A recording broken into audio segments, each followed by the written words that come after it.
একই মুদ্রার একটি পিঠে ছিল ক্ষোভ 2024-এর 5ই আগস্ট, সেই মুদ্রারই অপর পিঠে ছিল 2025-এর 25শে ডিসেম্বর আমাদের নেতা তারেক রহমানের প্রতি প্রত্যাশা, ভালোবাসা এবং তাকে ঘিরে তাদের যে স্বতঃস্ফূর্ততা।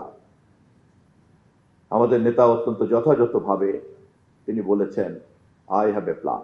2024-এর 5ই আগস্ট, 2025-এর 25শে ডিসেম্বর এবং 2025-এর 31শে ডিসেম্বর এই যে গণসম্পৃক্ততা, এই গণসম্পৃক্ততাই কিন্তু আমাদের সামনে পুরনো পরিস্থিতি থেকে নতুন পরিস্থিতিতে রূপান্তরের একটি বার্তা আমাদের সামনে হাজির করেছে।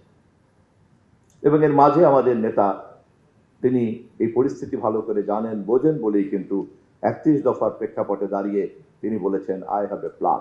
আমাদের যে পরিকল্পনা আমাদের নেতা ঘোষণা করেছেন, সেই পরিকল্পনার আলোকে নির্বাচনের ইস্তেহার কি ছিল তাও আপনারা জানেন। ইস্তেহারের কতটুকু আমরা বাস্তবায়ন করতে পেরেছি তাও আপনারা জানেন। আমাদের মাননীয় প্রধানমন্ত্রীর স্পোকসপারসন ইতিমধ্যেই একটা নাতিদীর্ঘ বর্ণনা যতটা সম্ভব হাজির করেছেন। আমি শুধু বিনীতভাবে আপনাদেরকে মনে করিয়ে দিতে চাই যে যে ধ্বংসস্তূপের বিরুদ্ধে মানুষের ক্ষোভ ছিল, যার বহিঃপ্রকাশ ছিল 2024-এর 5ই আগস্ট, তার বিপরীতে মানুষের যে প্রত্যাশার এক বিশাল দূরদর্শী স্বপ্ন কাজ করেছে, যার প্রতিফলন ছিল 2025-এর 25শে ডিসেম্বর তারেক রহমানের আগমনকে ঘিরে।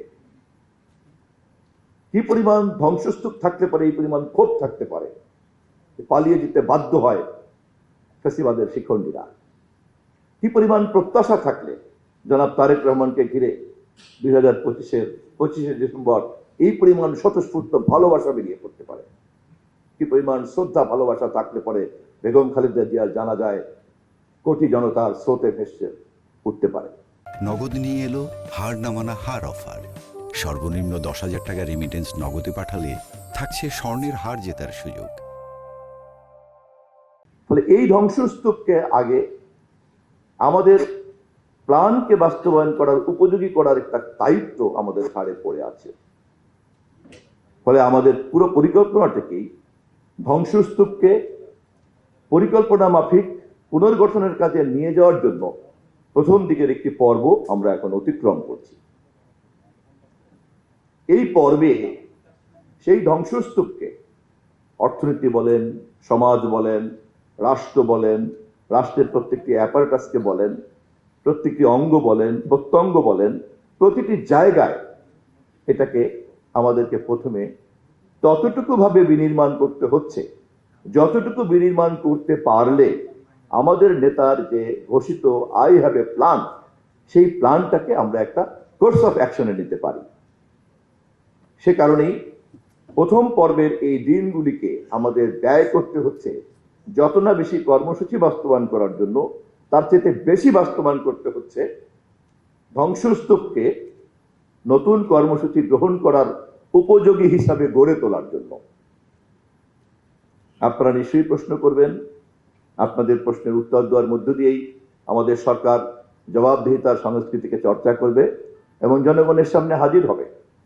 আপনাদের কাছে জবাবদিহিতার এই সংস্কৃতি যখন আমরা চর্চা করব, তখন ধ্বংসস্তূপের এই পর্বটিকে আমাদের নতুন পরিকল্পনার কর্মসূচি গ্রহণ করার পর্বে নেওয়ার যে কঠিন পর্বটা, সেটিকে আপনারা মাথায় রাখবেন। আমি কেবলমাত্র বিনীতভাবে এটুকুই স্মরণ করিয়ে রাখছি। আপনাদের সবাইকে ধন্যবাদ জানাই। 1825 দিনের জন্য আমরা ম্যান্ডেট পেয়েছি সরকার জনগণের কাছ থেকে। তার মধ্যে মাত্র 180 দিনের জন্য এখন জবাবদিহিতা করতে বসছি। 1825 দিন আমরা অতিক্রম করব।